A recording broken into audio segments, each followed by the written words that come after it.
Welcome to Phoenix, ladies and gentlemen. Any destination that you may have, you might want to plan on leaving a little bit earlier than normal because more than likely you're running into a car accident, huh?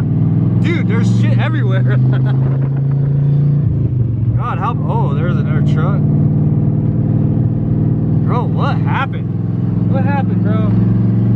Stopping at the Quick Trip, grab some gas really quick. Boy, I tell you what, I can smell that Canes over there. What the hell is that kid? Oh, it's security.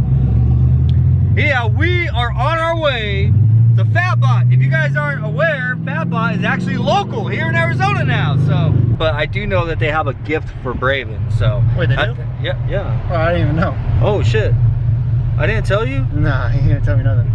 Oops. Damn. Well, they have. It's not a surprise gift anymore. Nah. Damn, I messed up. Anyhow, they have something for Braven.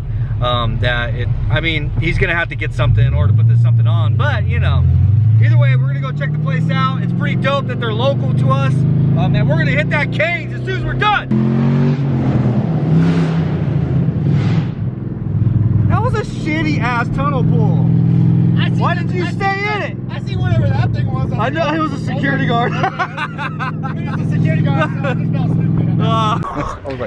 Alright, so we found the place. Got Braven's truck out here. Bam, here is FabBot Engineering. So as you guys know, they do most of their sales online, but you are capable, I mean, if you're local, you can come here and pick your parts up locally if you want to avoid shipping or whatever. But yeah, I'll most certainly have all their information in the description down below. If you guys want to check out FabBot's website, see all the products they have that they offer.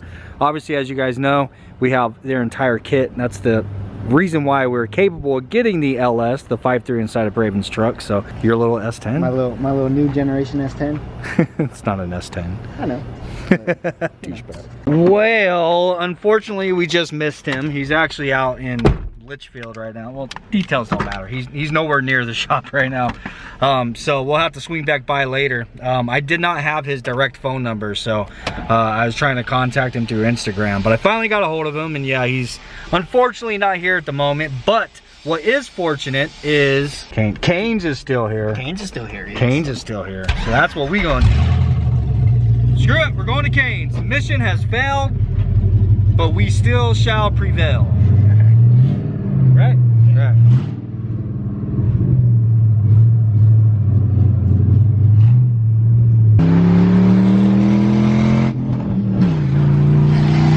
All right. Good Lord.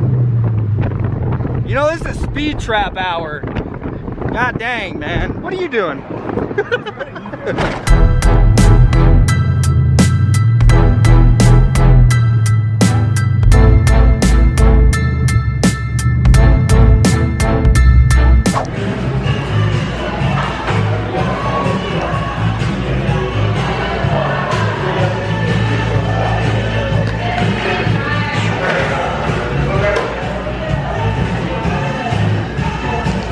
Alright, Canes, you treated us well, and now we're both full out here in the heat.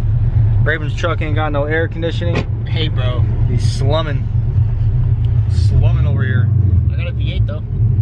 We'll get this thing driving so we got some breeze. Anyhow, Matt over at FabBot, he sent me a text message. He's now at the shop. So we're gonna roll back over there. Luckily, we're only like 5 minutes away. Oh shit, goddamn. That's a straight lane. Let's see if you can do the tunnel right this time. Oh man. Oh, that's funny. Come on, it's gonna be an actual cop this time. Like, God damn it. I'll switch your seats. I don't care. Switch seats, Braven. I'll take the ticket. I started and did my other ticket because I don't have enough money to pay for my class. I'll tell him, officer, I peer pressured him. That's my father, bro. He said he's gonna ground me. He's my dad. He said if I don't do a pull through the tunnel, I'm grounded. He's gonna take my truck away from me.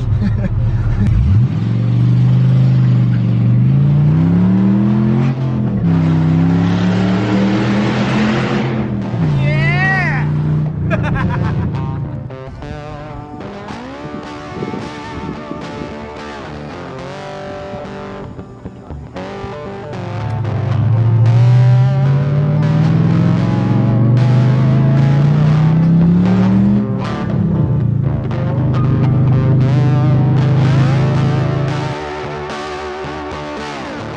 Dun dun dun. Dude, it still smells like rubber in here. It did, yeah. As soon as that freaking came on here, it smelled like rubber. Like, it smells like rubber really bad in here, bro.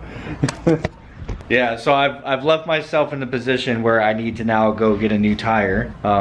Really, I want to get a new set of wheels for this and some different tires, you know. Like, honestly, I'd like to put like a streetable type of drag pack or something on here. I don't know. I've been keeping an eye on the marketplace, see if I can see anything pop up for a good deal. If not, then I'm probably just about to order something new. I don't know. I've been looking at like the Jegs wheels and stuff, like some cheapies. They're like $130 a piece. But anyhow, we're back at the house. We spent, I don't know, God, how long were we at FabBot, Braden? Probably an hour or a little longer, just kind of chilling and talking with Matt. Matt is the owner. I didn't record like at all whenever I was there. We were just kind of hanging out, and you know, it's the first time I've ever met Matt, the owner down there. I've talked to him a couple of times on social media. Definitely a super cool dude. He kind of gave us a little bit of a tour of the shop and stuff and showed us some things and like some products that they have upcoming, and some of the products they already have on their website, you know, like the stock. Like, I don't know, dude, they do really dope ass work. He had a few things there at the shop that he hooked Braven up with. So we were talking about how the factory manifold that came on his truck, it's kind of heating up his engine mount. Not just kind of, it most definitely heated up my engine mount. Yeah, it's heating up his engine mount. So, but the thing is their kit was designed around using this manifold. This is off of, what is it again? It's a 2012 Chevy Colorado. Okay, so this came off of a V8 Colorado. These are the manifolds that you should be using. I mean, either that or like a set of headers. So. Yeah. Braven's wanting to get the exhaust done on the truck. Well, we want to get the exhaust done on both of them. One of the things that was standing in Braven's way is he needed to get this manifold. And he happened to have one sitting in the shop that he said's been collecting dust for a while now. And dude, he just hooked that up. Yeah, he hooked it up. Just honestly, I wasn't even expecting it. Whenever you were showing it to me, I was like, oh, which one is that? Because I wanted to see the shape of it. Yeah. It's a lot different, regular Tahoe, Silverado one. So yeah, so this is the steering hub adapter to actually put a 6-bolt steering wheel inside of Braven's truck. So we will be doing an installation like how-to on this in the near future. I guess they have also upgraded the polyurethane that they have on their mount kit. So this is the new style polyurethane. It's a little bit, I guess it fits a little bit better, and it's also harder, more heat resistant basically, and it fits a little better.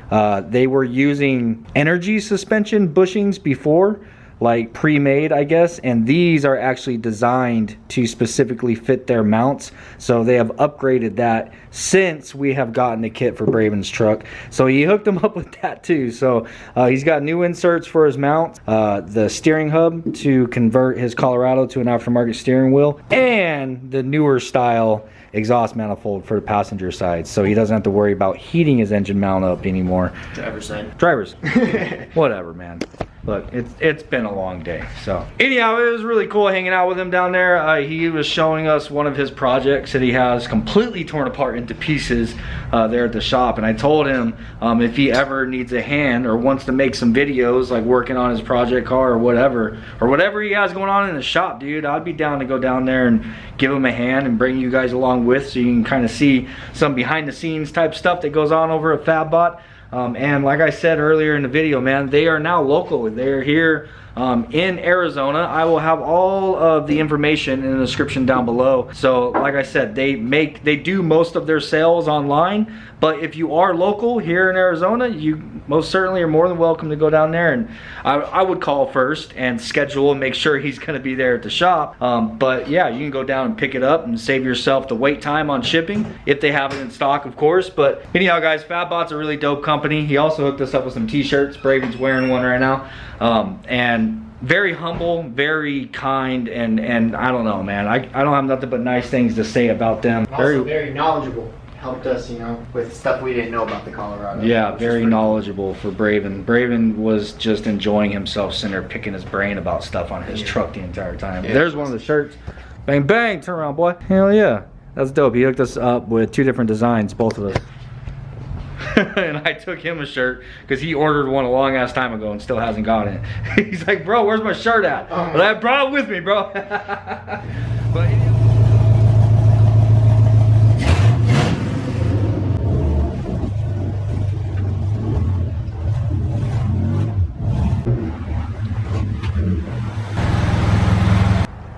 CRV. Yeah, we're talking about you there, buddy. See, I've mentioned this already. I would really like to make this kind of a daily driver. Well, it's something I can hop in and just run to the store, Home Depot, go out on the weekend or whatever, you know what I'm saying? Like, I know it's slammed. I know it's not very practical. I'm probably gonna run into some problems because of that, but I would like it to be a nice A to B vehicle still, have air conditioning. We did the tint, and Junior over at American Muffler went through this thing and kind of did a bolt check and changed out a few things and checked some fluids and stuff. So theoretically it should be running pretty good, right? But wrong. No, it's not. It's giving me problems. Honestly, it's been doing this since I got it. I'm gonna drive this thing right now and I'm gonna show you guys exactly what it is it's doing. But Junior at American Muffler did mention that these solenoids right here could be the problem. That I guess those are shift solenoids. I don't know if they are like downshift solenoids or specifically what they'd be called, but I guess that double solenoid setup on the top could be the reason why I'm having issues with it. There's rubber all over the side of the CRV. It was parked in front of the driveway whenever I did the burnout in the Blazer. Yeah, buddy. All right, this is with it cold. Now, mind you, we are operating temp because I have started this thing and let it idle a couple of times, enough for it to warm up to that point. But for the most part, this is cold, and I am just in drive, which it's not lit up, and I'm just gonna floor it.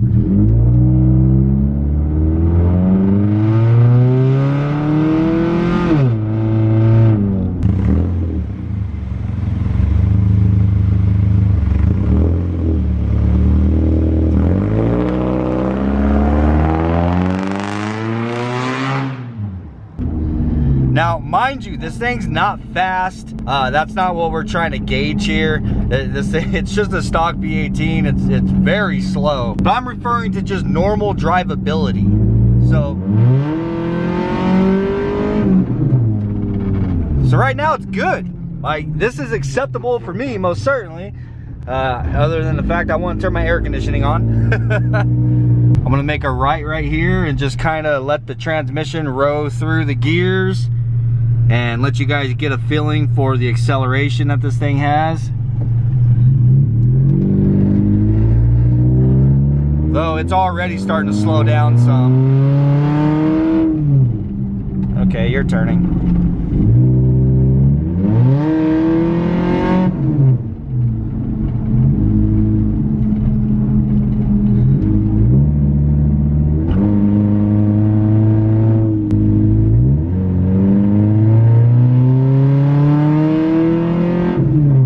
Alright, so now I'm just going to kind of drive around a little bit, let this thing really warm up, because the more and more you drive it, the worse and worse it gets. Most of the time, like here recently, I've just been using it to run up to Quick Trip and grab something to drink and come back to the house. With just that short of a drive, by the time I get back, it's already like not wanting to accelerate like at all. Alright, so now I've been driving this thing around for maybe 5 minutes, bro. Just going through the neighborhood, you know, just kind of accelerating a little bit and bringing it down. Not doing anything crazy or speeding, just normal driving, right? It's had some time to warm up, and now I am sitting at a complete stop in the middle of this neighborhood, and I'm going to just floor it, completely floor it, going straight, and look at how slow this thing accelerates. Dead stop, and now I'm gonna floor it.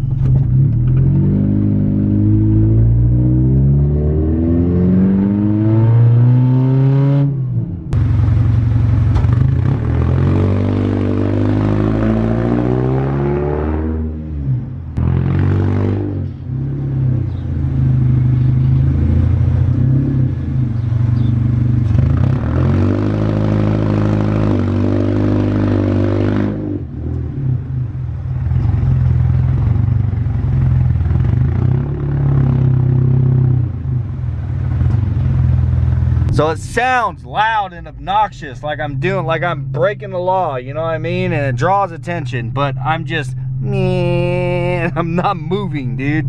It's ridiculous. So I'm gonna turn here and just completely floor it and try to stay in it. Notice how long the RPM range is. Flooring it, bro.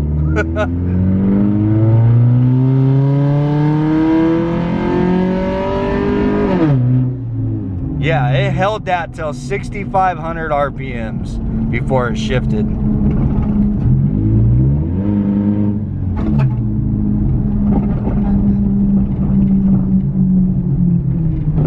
All right, so another thing that you might be wondering is if you manually shift this down in the first, if that helps. So I put it down in the first manually and we'll floor it from here.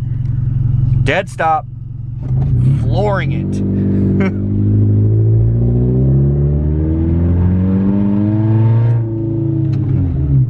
It doesn't go nowhere, bro. So I was looking up some symptoms of a bad solenoid, a bad transmission solenoid on a CRV specifically, I actually found. And some of the problems are: 1, stuck on gear; 2, shifting gear delay, engine limp mode. Number 4 is displays check engine light, in which it does have a check engine light on. It's not throwing any transmission codes, in which I'll get to that here in a moment. Number 5 is warning light for transmission. I don't have that going on.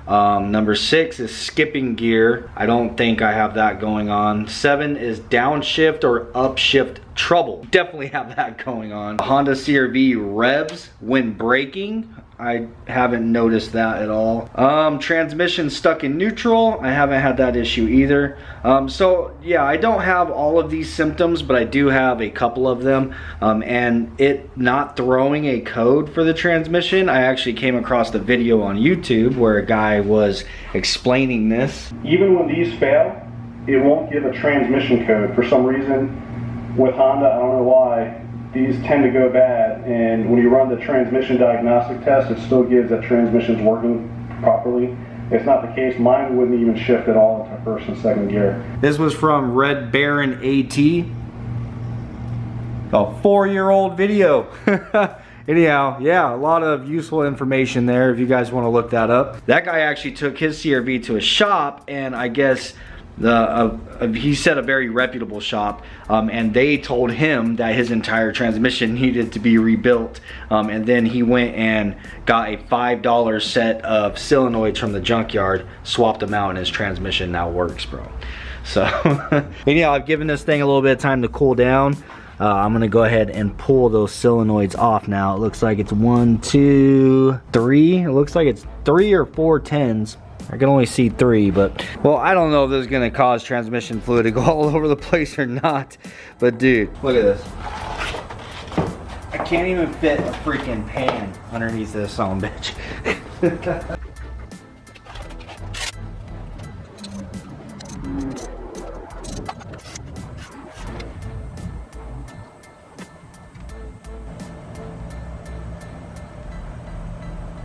All right, here is the old solenoid. Well, the solenoid that was on there. I'm really hoping that this is the problem, man.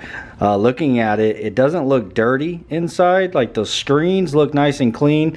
I have flushed the fluid on this, and it hasn't changed a damn thing. I tried that originally, was, you know, doing a fluid flush on it, and it changed nothing. It did run a little bit better, but now it's starting to get worse. I really do think that's electrical. So I have another set of solenoids here. I'm not gonna go through and like try to test them and all that kind of stuff.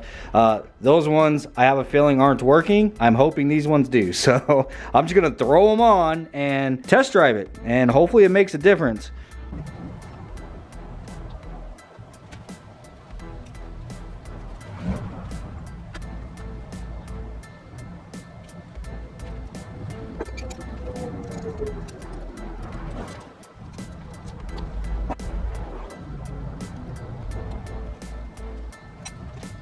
All right, well, fingers crossed. Well, I have been driving this thing around for about 10 minutes now, and it does seem to be a lot better than what it was, but it still is a lot slower, like off the line, whenever it's warm, than what it is whenever it's cold. So now I'm thinking that maybe I might have the wrong transmission fluid in here. I'm gonna try that next, but it is a drastic difference. Like before, whenever it was warmed up, like if you floor it, it's like I said, it's like it's in like 3rd gear. It's just like, now it's like it does take off slower warm than what it does when it's cold. But if you floor it, it does that downshift and like as if it's going into 1st gear. Like, you know how automatics do, like people will call it passing gear or whatever. If you floor it, it'll actually downshift and go where it was not doing that before. So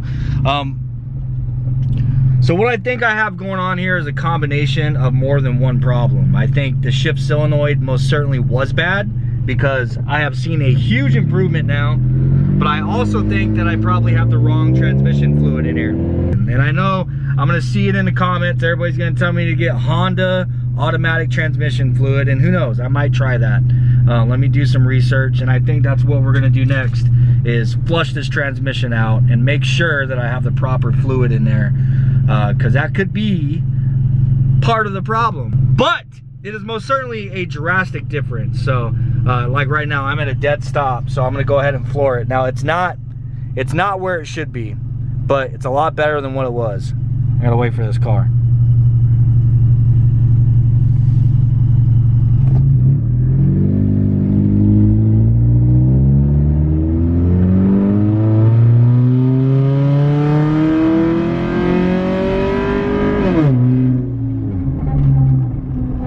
Yeah, buddy.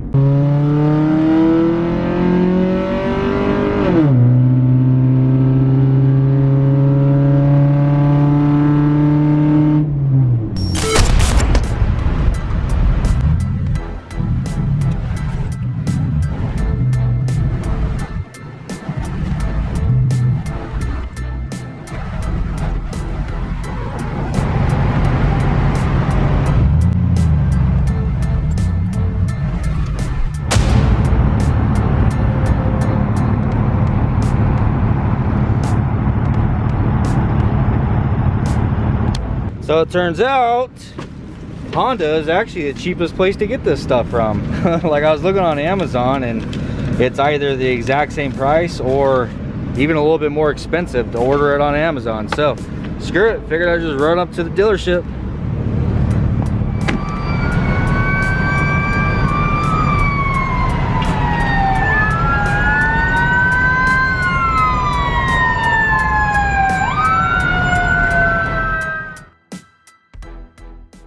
Alright, so I have replaced the shift solenoids and it seemed to have helped a little bit. Now, like I said, up next we are going to be transferring all the fluid and putting Honda genuine ATF in there. Is this going to work? I really hope so, but I have no idea. Throw it in the comments down below what it is you think. We're going to find out in tomorrow's video, because I'm actually going to let it cool off a little bit out here, and then I'm going to get out here and try to flush as much of that old stuff out as I possibly can. Top it off with Honda genuine ATF, and fingers crossed, hopefully everything goes great, man, and hopefully we see some improvement. So I hope you enjoyed this video. If you did, please do smash the like button. Peace, and I'll see you guys on the next one.